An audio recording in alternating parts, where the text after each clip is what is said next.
right, hello everyone. I am Taylor Berninger, and on behalf of the NSGC Webinar Subcommittee, I want to thank you all for joining today's member webinar series. Topic today is Everyday Leadership, Cultivating a Growth Mindset.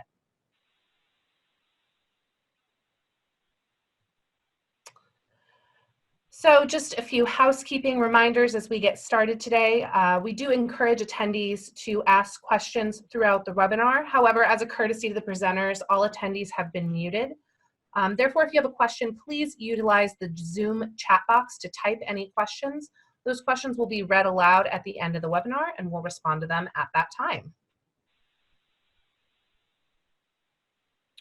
Our learning objectives for today are to explore the relationship between growth mindset and leadership, define a growth mindset and examine its attributes, and illustrate the growth potential in response to feedback. Our speakers today are all members of the NSGC Leadership Development Program for incoming committee chairs. We have Deanna Irwin, who is the Vice Chair of the Access and Service Delivery Committee, and she is also a genetic counselor at City of Hope. Christy Hale, who's the Vice Chair of the Membership Committee, the Chair of the Professional Status Survey, and a genetic counselor at Northwestern University.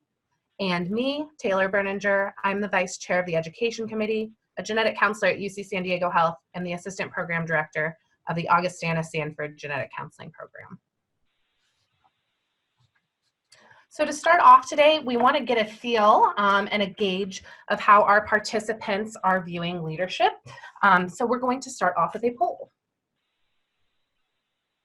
We're curious to know how you personally define leadership, so please take a moment to select your answer in the poll on your screen. Do you view it as a position or title, a skill set or natural ability, a mindset or attitude, or is there something else that resonates with you?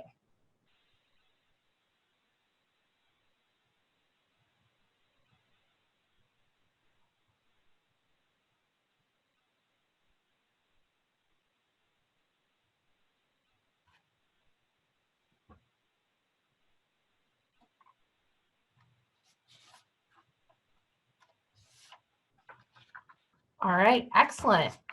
So it seems like the majority of our participants right now are viewing this as a skill set or a natural ability. That's great, and I do definitely think that that resonates with many people. And there's not really a right or wrong way necessarily to define leadership, but the working definition that we're going to use today is focusing on defining it as a mindset or attitude, something that anyone can learn or cultivate. So if you can kind of switch gears a little bit today and open your mind to the possibility of being able to learn and grow that mindset, that will put us in the right frame of mind for the webinar today.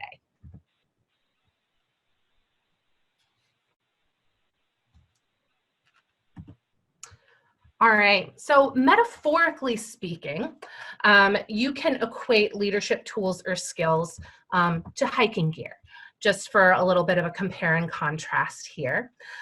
So there are many different types of hiking gear and things that are appropriate for different situations and weather, lighter jackets, heavier jackets, and also gear that's more appropriate for specific people. So larger people, smaller people, similar with your tools or skills for leadership. So yes, some people might have more of a natural ability, but you can still have different tools that might work better for different people, and you can always acquire more tools. If your mindset is like that of my husband's with his outdoor gear, there's always room for more gear.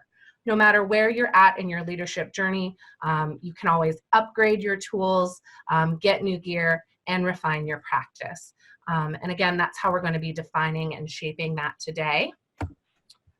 More specifically today, we are going to be focusing in on strengthening one piece of our leadership toolkit by learning how we can cultivate a growth mindset.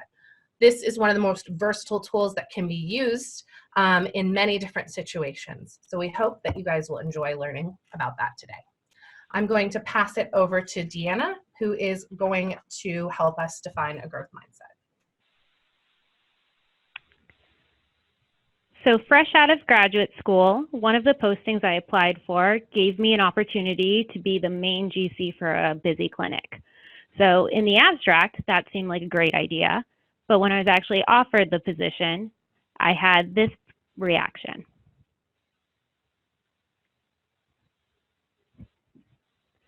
It took a little bit of time for me to determine whether or not this would be a good fit for me. You know, as a new genetic counselor, I wasn't sure if I had the skill set to run a busy clinic. But I took the time and thought about the opportunity that this would give me, and I had to change my mindset.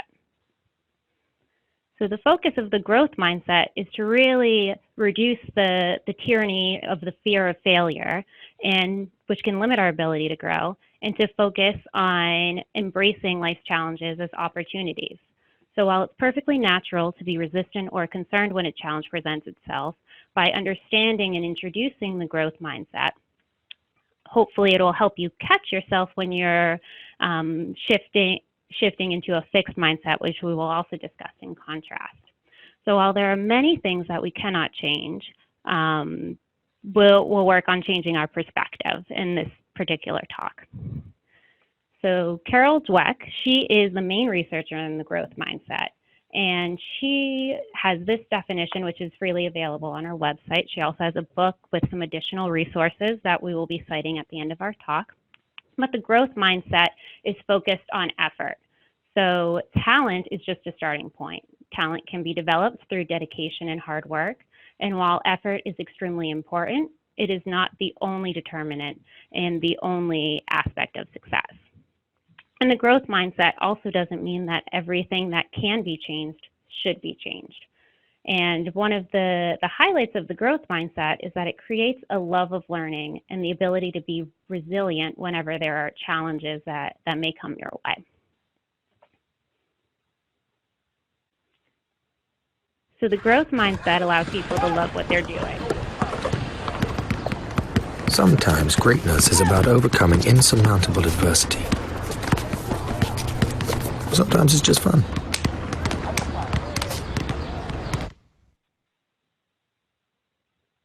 And that's an advertisement from the 2012 London Olympics with Nike. But one thing that I really liked about that particular aspect was it was focusing on how you can find your greatness.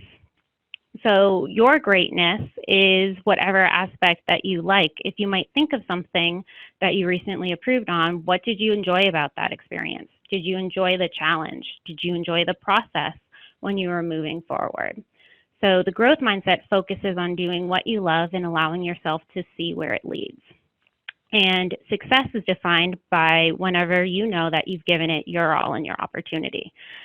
I'm not particularly strong at basketball, but that looks like a lot of fun. So not everything that can be challenging isn't necessarily a good effort.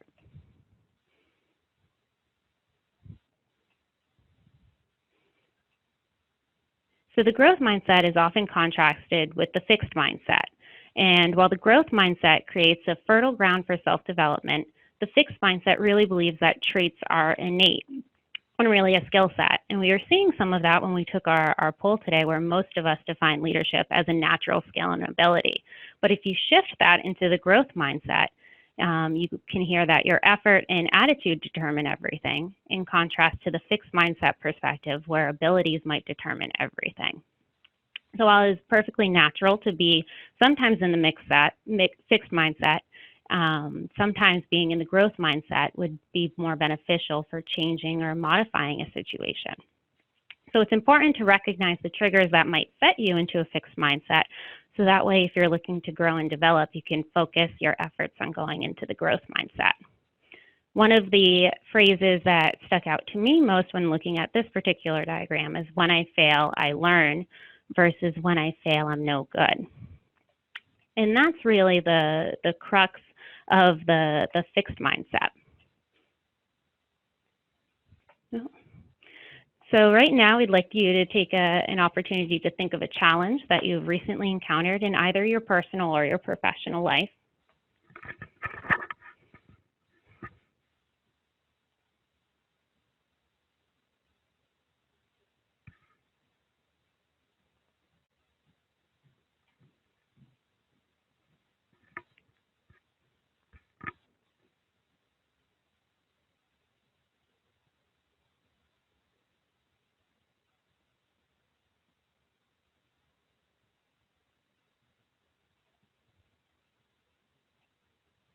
And what phrase best fits how you felt about that experience? I can either do it, or I can't, or I can learn to do this. The first one is more consistent with the fixed mindset, while the latter one is more consistent with the growth mindset. So we'd encourage you to think about what your default might be in a challenging situation, and once again, what your triggers might be. So that way you can recognize when you're sitting in a fixed mindset rather than a growth mindset. So it's helpful to understand the fixed mindset in a little bit more detail, so that way it can help you shift gears into the growth mindset. The main definition of the fixed mindset is that traits are innate and that they are directly reflective of yourself and by extension, your worth.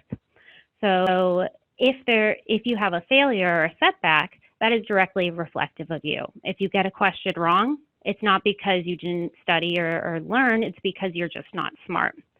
So this focus on traits as a natural or definition of yourself leads to an urgency to prove yourself, and also look into opportunities that maybe could be less challenging, because then you're much more likely to achieve success. And within the fixed mindset, if you're looking at it from the approach of you either have that skill or you don't, effort would be a waste of time or useless, because you couldn't necessarily move forward in the next step. Another challenge with the fixed mindset is it may limit your achievement. So you might either overestimate the importance of your talent. So rather than putting in effort and working hard on a skill, you rely on your natural abilities, or underestimate the importance of effort. So the fixed mindset can also lead to thinking of people as judges. So they're there to look at your abilities. So you either are a strong presenter or you're not, rather than looking at people as allies. So individuals that are willing to help you and help you grow and develop. Now, many of us have a fixed mindset, so it clearly has some type of attribute. It helps you know where you stand. It can help you define your abilities. I am a great cancer genetic counselor versus I'm not a great prenatal genetic counselor. So the fixed mindset can be great as long as you're in your skill set and in your element. But what happens when you have a setback? Because your talent is who you are and your abilities are who you are, it turns into a labeling experience. So you went from being good at something to being not great at something. And the fixed mindset doesn't allow for the opportunity to develop and become, you just have to be. So if you're battling between the good and bad version of yourself, you lose that ability to learn. And that's where the growth mindset really shines. So it's the power of yet. So you are not great at whatever skill set or ability that you want yet, but that allows the room to develop and grow. Thinking back to your training at genetic counseling, in your genetic counseling program, you weren't perfect at every skill set. There was likely a gradient or a Likert scale as you moved forward in your 2 years. So the growth mindset encourages yourself, giving yourself the space to try and fail, and allows you to stretch yourself and develop. So Groundhog Day is a great example in which Bill Murray goes through the same day for an estimated time of 10 to 34 years. So development and growth doesn't mean it'll be something that happens in about 1 to 2 days. It could take years, it could take months, but the important thing is to continue to move the needle one way, and in the way that you want, because you define where your great is. So the growth mindset is really more of a nebulous concept. We've been talking about the advantages, but we wanted to try to put it into a little bit more concrete efforts and describe some components that we feel are core to the mindset. We'll be focusing on the following 4, but if you're interested in additional information, we have some resources listed below and also at the end of our talk today. So optimism. We have this image of a glass, and it's actually a little bit more consistent with a realist perspective. We say it's 50% air and 50% water. So the glass is technically completely full. A pessimist might look at this like it's half empty, while an optimist might look at it like it's half full. But a realist looks at everything. And that's really what we're focusing on when we're talking about optimism, is it's not looking at absolutely every situation and seeing all of the good, but looking in even a bad situation and being able to be cheerful when you're not happy. That's quoted from Alan McGinnis. So if there's been a challenging situation, there likely is some good out of it. So maybe you handled a situation with a good attitude, or maybe you had a particularly good phrase. Or at the absolute worst case scenario, maybe now you know not to do that particular task again. So optimists allow themselves to fill the world with opportunities, in addition to being able to take learning points out of many situations. So practicing a growth mindset also requires creativity and is enhanced by that optimistic outlook. So it's challenging to grow and develop if you don't see infinite and endless opportunities. So you can also use your imagination to help return that, to rehearse that success. And creativity, while it's often thought of as something like painting or dancing or singing, it can be coming up with a solution to a problem, possibly negotiating a benefit for you and your client.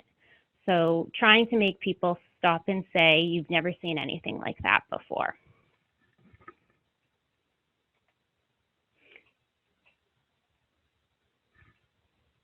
So once you can see all of the opportunities for your future, development will take time. So you need to define your passion and your long-term goals from all of these numbers of opportunities, which can strengthen your resolve to improve and grow. So I look at this as living life like a marathon, not a sprint, and really respecting the process of the development. So getting as much happiness from the process, the effort, the work, as you do from the results. Meb won the 2014 Boston Marathon, which took decades of training, and he is on record as saying how he trains to make practice fun in addition to the races. So making sure that the effort is fun can help you maintain a clear focus and an all-out effort for a long period of time. So in any journey, there will be bumps along the way, and resilience feeds into the ability to be determined and also maintain that grit. So you need to be able to recover quickly from any difficulties and also be flexible and adaptable. This tree from the Olympic National Park has no soil and still has been able to grow and develop. So clearly it's got something special going on. Probably the growth mindset, which I think comes pretty natural to trees. And these are really the 4 components that we wanted to drive home for the growth mindset. So the other 3 are also critical in success. So to put it all together, let's say you just gave a presentation and you didn't think it went well. So from the fixed mindset reaction, first you would attribute the challenges. So maybe there were some external factors like the size of the room or the lighting. And then also there's the ever-present internal factor. So everyone didn't like your presentation just because you're not a good presenter. At some point, you would go back to the external factors because that allows you to maintain self-esteem. So focusing really on things that possibly you could change or not change, but it's not your particular skill set. And that's where the fixed mindset ends, is once self-esteem has returned. Versus the growth mindset step, you'd really think about your goal. So why are you interested in becoming a stronger presenter? What are the steps that you can do to achieve that? And what information could you gather to get more towards that goal? And in information gathering and being realistic about your skill set is a critical component of the growth mindset. So once you get all of the information and identify your steps, move forward. So if you are interested in becoming a better presenter, maybe you would watch some TED Talks or attend talks from individuals that you admire. If you are interested in gathering information about your personal skills, maybe you'd solicit feedback from that individual and make sure that you follow through. So the growth mindset, we talked about the importance of soliciting feedback, and Christy will be taking over to set up how the growth mindset really feeds into a supportive feedback and role.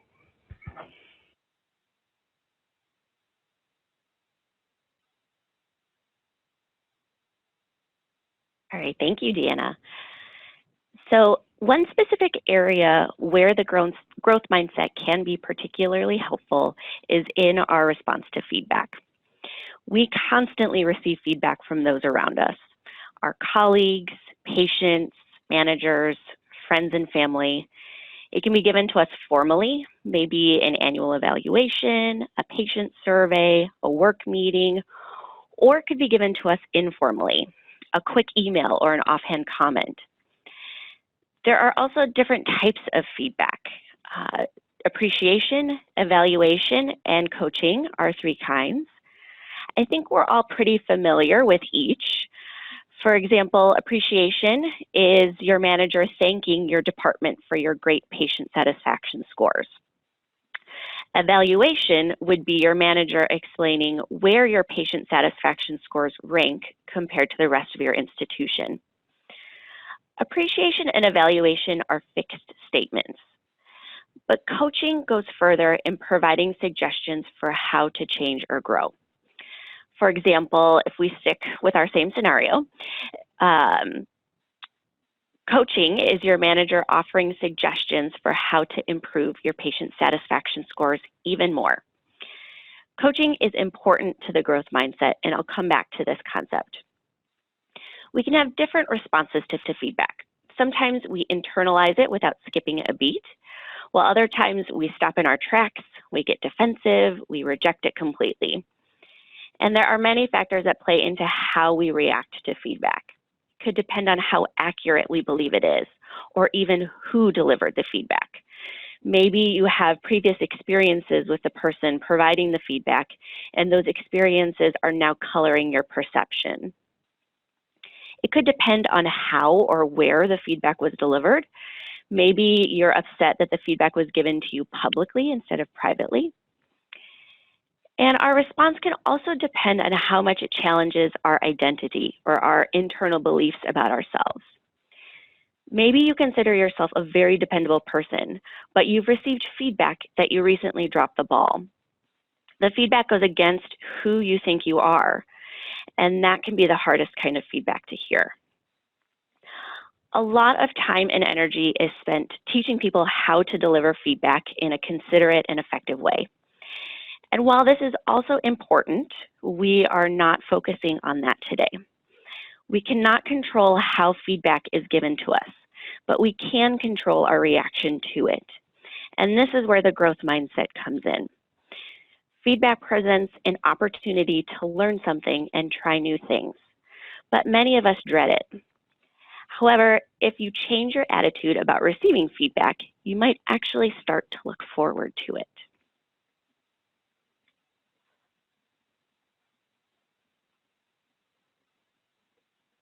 If I can advance, there we go. All right. The first step to changing our response to feedback is self-awareness. Not only do we need to recognize when we're being emotionally triggered by feedback, but we also need to be aware of what that internal reaction is. This graph is adapted from the book Thanks for the Feedback, and it's a representation of the emotional reaction we have to feedback. Your emotional swing is how strong your reaction is.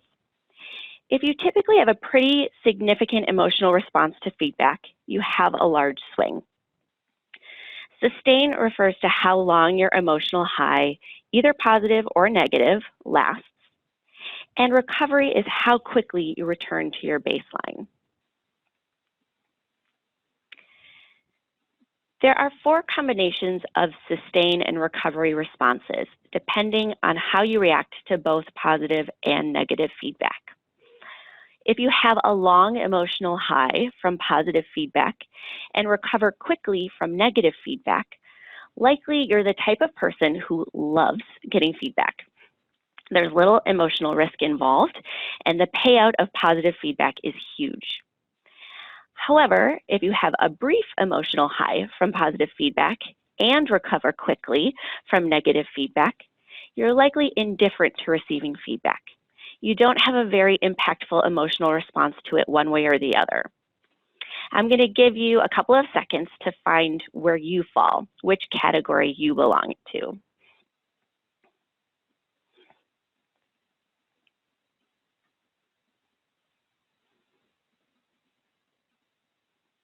Okay, now remember that. We're going to take a poll, and please tell us which category applies most to you. The poll, there we go. So do you love feedback? Do you hate it? Is it no big deal either way? Or are you hopeful but fearful?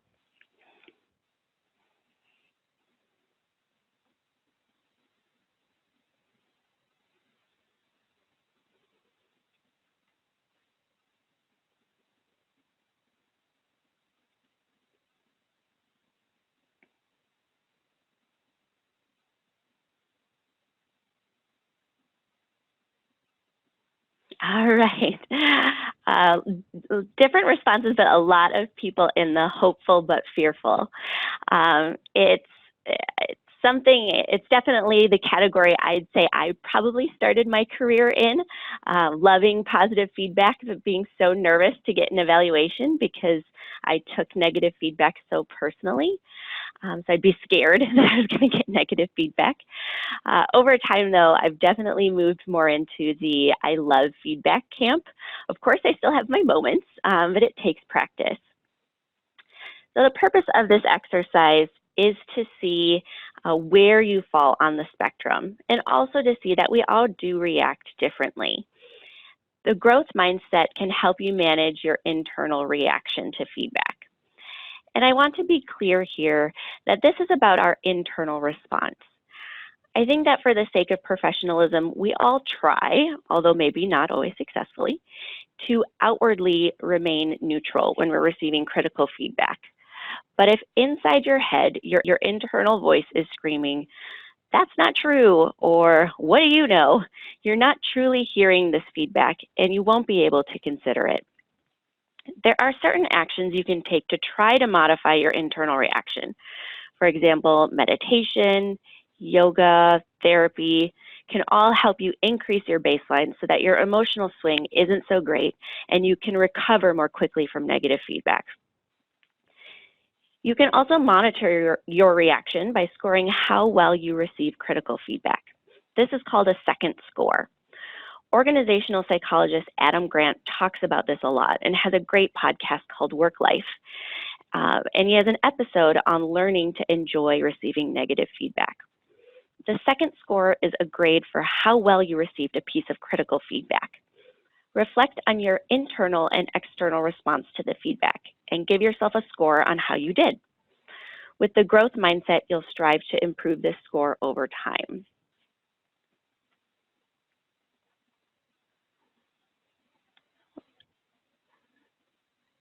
And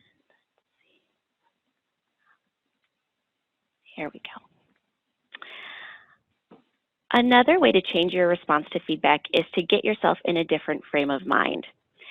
Feedback is not a commentary on your character, but an opportunity to improve. Be open to feedback and consider it, even if your initial reaction is that it's wrong or ridiculous. Being open to feedback doesn't mean that you have to agree with the feedback or even ultimately use it. It just means to truly consider it and not immediately write it off because you took it personally and got offended. Using the growth mindset, experiment. If you're not sure you agree with the feedback, try it out for a short period of time. Perhaps you are going to write off that suggestion that someone gave you, but after actually trying it, you realize the suggestion works. Or maybe you were really hurt when someone told you that because you never speak your opinion in meetings, you'll never be considered for that promotion. Even if you're really introverted and speaking up scares you, challenge yourself to say one opinion in your next meeting and see how it goes.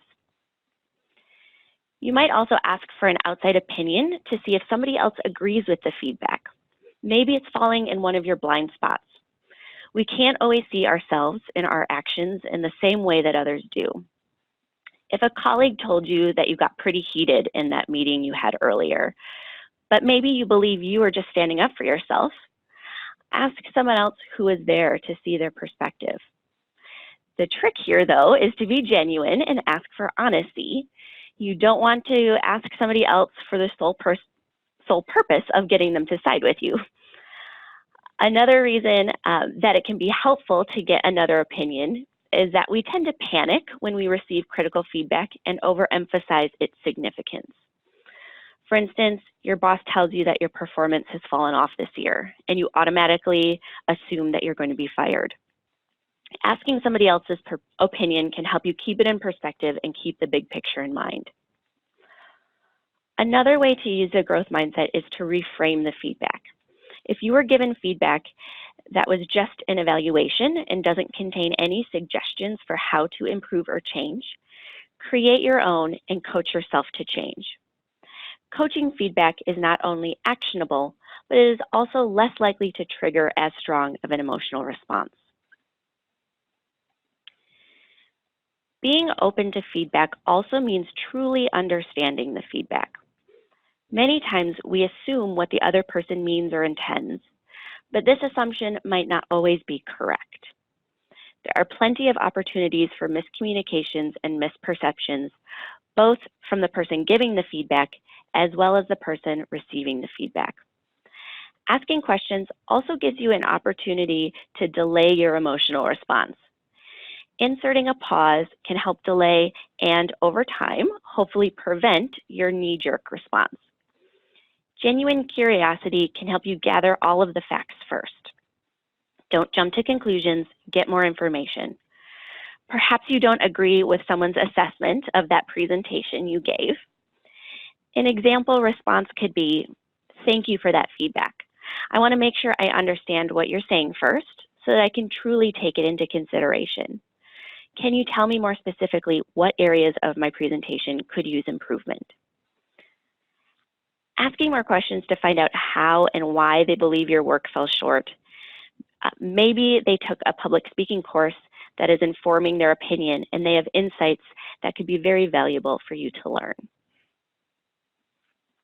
Additionally, remember that you don't have to respond to the feedback right away, especially if you find yourself really emotionally triggered. You can tell the person that you need some time to think it through, but that you will follow up with them. Take time to formulate the right questions in order to better understand the feedback once you're ready. This is the last piece of the growth mindset that we're going to discuss today. Now that you've reframed the feedback as an opportunity and are genuinely open to it, turn the tables and seek it out. However, unlike what Family Guy is saying, seek out feedback that pushes you to grow. Ask someone who you know will be honest with you. Don't ask that person in your life who will only tell you how great you are. If you are truly wanting to learn more about yourself and grow, you need accurate and honest information, even if it's unflattering or hard to hear. Also, be clear and specific about what you're asking for, including the type of feedback you want. Do you want an evaluation to know how your work is performing compared to others? Do you want coaching for ideas on how to improve your communication with team members? Asking for feedback also gives you the advantage of mentally preparing for it. You're expecting to receive it as opposed to it coming from out of the blue. Asking for feedback also gives you practice receiving it. The more you practice, the better you'll get. I talked previously about giving yourself a second score. You can even ask the person providing you feedback for additional feedback on how receptive you were. This can seem like feedback overload and probably isn't something you'll do in every situation, but you can see if your external response matched your internal response. The growth mindset can change your whole attitude about feedback. You're opening yourself up to self-improvement as well as personal and professional development. If you change your response to feedback, it can impact those around you. You can be a great model for others and it could even encourage a culture change in your environment. This is a great example of how you can be a leader and demonstrate leadership qualities no matter what role or position you're in. If we normalize feedback in our everyday lives, seek it out, and reframe it as an opportunity for growth, you can inspire others to do the same. Now, I've given you a lot of different ideas to try, so before we move on and you immediately forget everything, please take a few seconds to think about 1 or 2 things that you think are realistic for you to implement in the next few weeks. And write them down if you need to. I'm going to give you 10 seconds, 10, 15 seconds now to do that.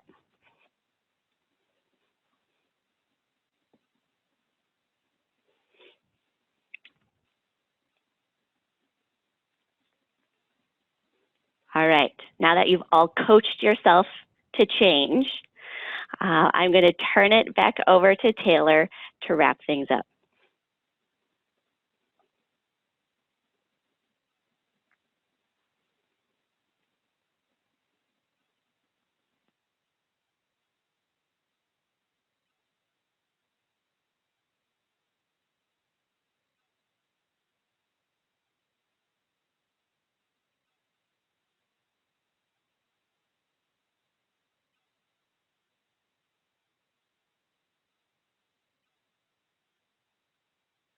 Great, thank you so much, Christy.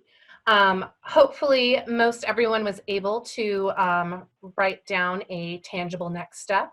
However, I'm sure there's at least a few people who maybe are taking advantage of the fact that we can't see if you were writing or not, or might feel a little bit overwhelmed by all the ideas and tips and tricks.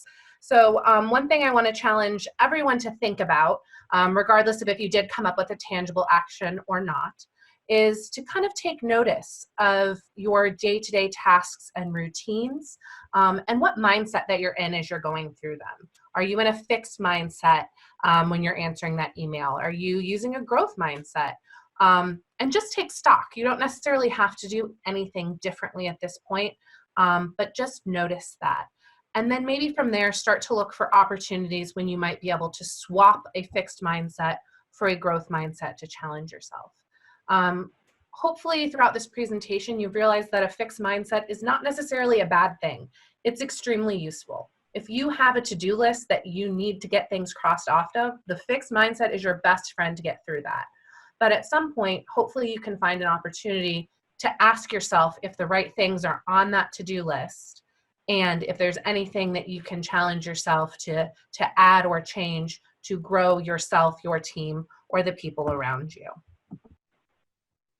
Above all, we would like you guys to remember that leadership is not solely based on a position or a title.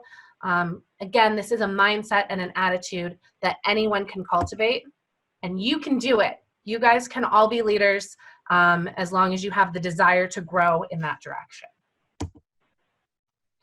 If you would like some additional resources on these topics, here's a few books that we have suggested. Christy mentioned Thanks for the Feedback at one point. That definitely helped us shape this presentation. Crucial Conversations is another fantastic book with some tips, as well as mindset. And the Smith-Buckland Leadership Institute also has some great resources as well. Within the NSGC Education Committee, there are a few additional opportunities for leadership development as well. A previous webinar in the 2019 webinar series on professional advancement is available on your online education portal if you would like to access that. Additionally, coming up at the annual conference in Salt Lake, there's a leadership workshop for new genetic counselors that you can register for if you have not already, if you're interested in that. And that is going to wrap up our portion of the presentation for today. At this time, we can begin the question and answer. So please remember to submit any questions you have through the Zoom chat box, and we will respond to them from there. All right, and it looks like we have our first question already. It says, you mentioned a podcast called Work Life.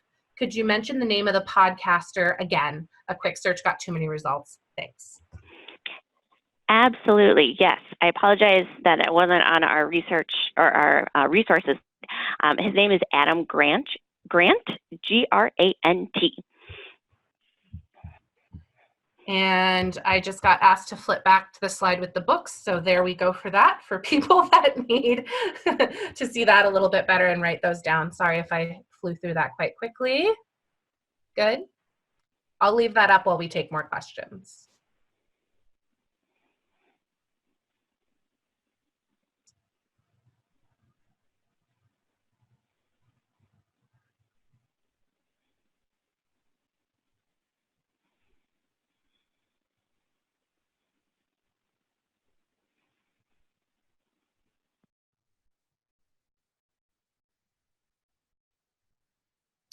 All right, another question.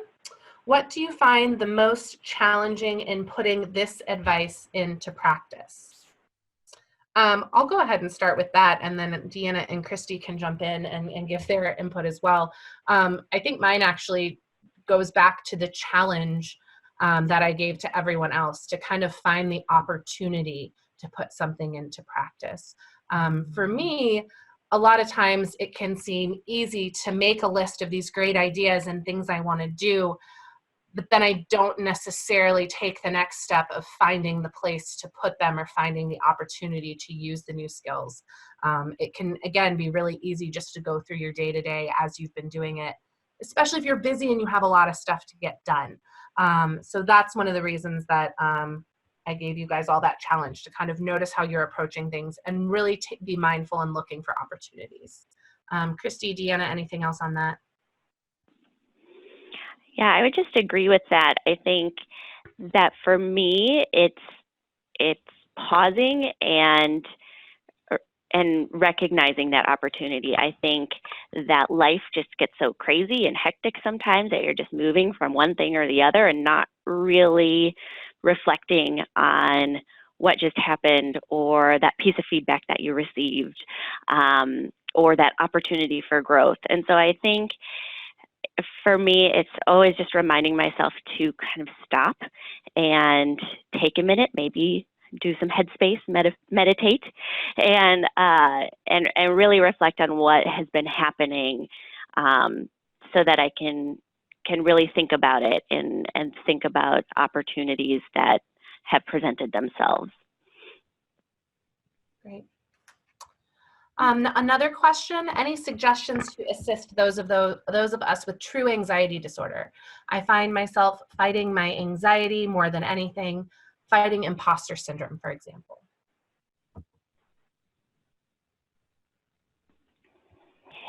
Yeah, imposter syndrome, I think that is something that a lot of us can relate to.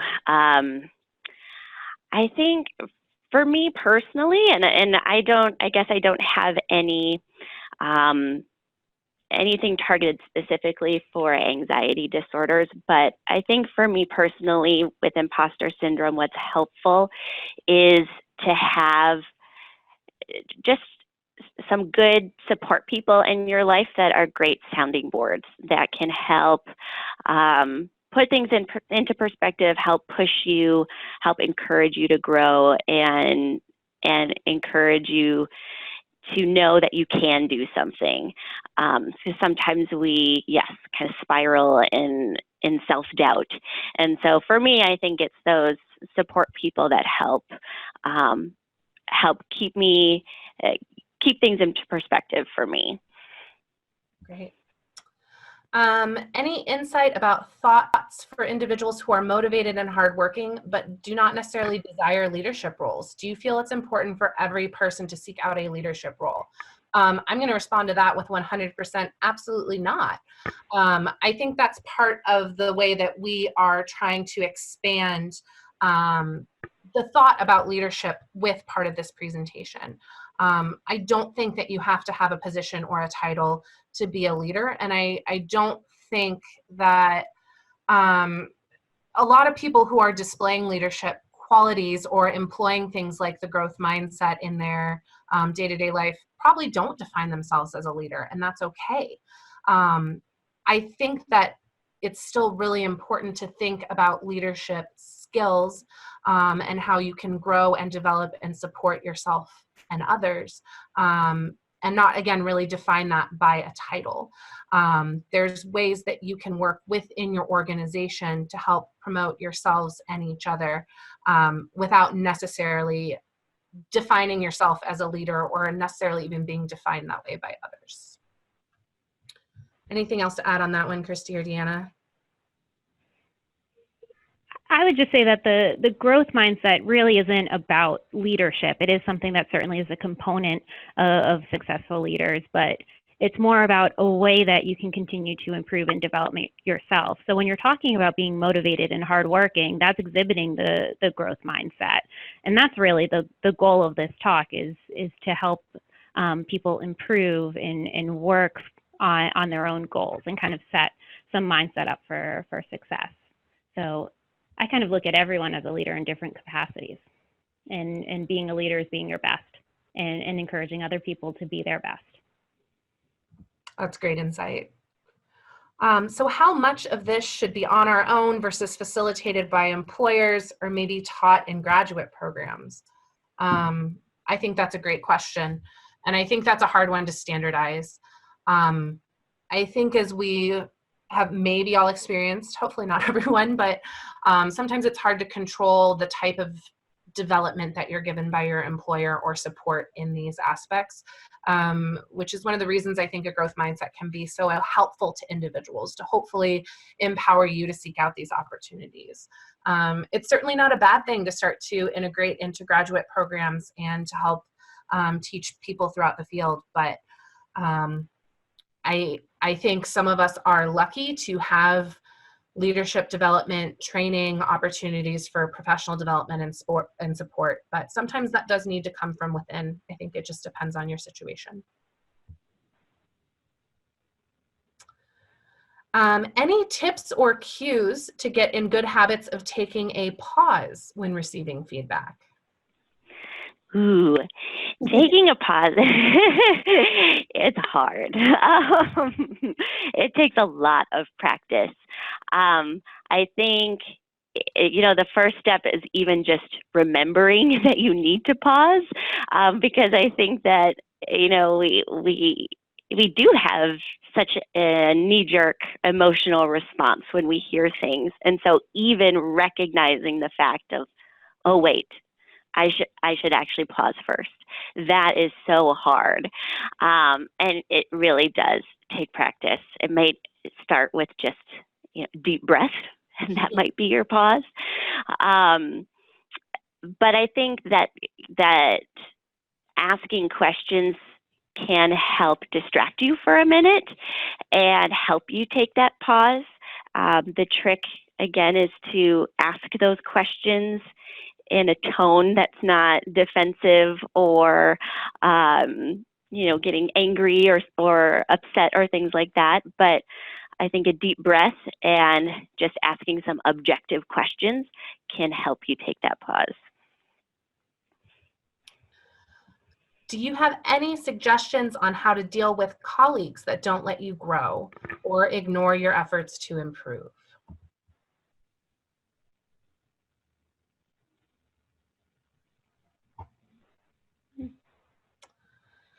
I think that's a really good question. And I know something that I noticed when reading the book, Thanks for the Feedback.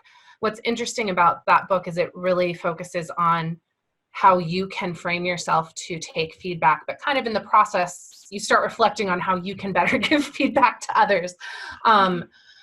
So I think it's obviously going to depend on your relationship with the colleague and some of the nuances there. But I think a lot of it is kind of reframing yourself. You can't control that colleague and their mindset and attitude, but you can control how you react to it, how you frame it, and how you respond to it. So that would be my suggestion. I think it's harder to be more specific without more specifics, but try not to read into things too much or make too much of it, and focus on what you can control and how you can react to the situation. All right, so some individuals seem to think that if it causes emotional pain, aka hitting your head against a wall repeatedly, just avoid it. This seems contrary to a growth mindset. Please address. So the growth mindset is really about reframing these stresses. I come from an athletics background, so this is something from a physical standpoint I'm very comfortable with pushing through the pain, but it is much more challenging from a mental mindset. So I think maybe just kind of addressing it in maybe smaller efforts. And kind of getting used to and comfortable with pushing outside of your boundary. You know, certainly as a runner, I didn't go from doing 0 miles to a marathon in one day. So the same would be for pushing for any emotional discomfort. And of course, there's a difference between discomfort and pain. So recognizing where your boundaries are and where you feel uncomfortable, but it's still safe for you versus something that is actually painful and is actually detrimental to yourself and your self-esteem. I think another thing that you brought up in your portion of the presentation, Deanna, that goes along with that is the idea of what the goal is and how badly you want to achieve it and where you want to be for yourself. So the growth mindset isn't about pushing yourself to get somewhere that you ultimately don't want to be or to do something that just isn't of interest or value to you. I recently admitted to myself that I don't like skiing. I'm done with skiing. It's not fun for me. I've been doing it for a while and trying, and that's not an area I want to push my efforts at. I would rather focus on improving skills in other areas and working towards goals that are actually enjoyable and fun for me. So I think it is appropriate to think about your goals and what you want. It's not about pushing yourself to get to a place that ultimately isn't necessarily desirable. And with an optimistic and creative mindset, you're also thinking of different opportunities. So keeping the ultimate goal in mind, but maybe there are different routes that would be more helpful or less painful. Any suggestions regarding how to keep up your momentum when leading, especially when there are competing priorities and limited time? Oh man, I wish there was an easy answer to this question.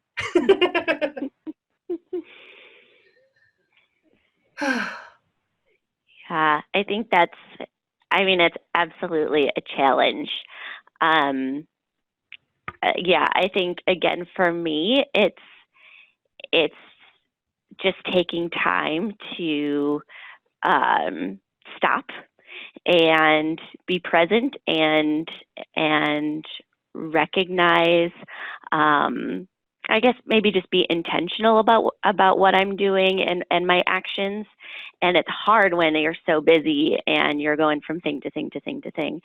But I think taking some time, taking a walk, or in your car on the way to work or the train, whatever you do, just taking some time to reflect on it and intentionally think about it.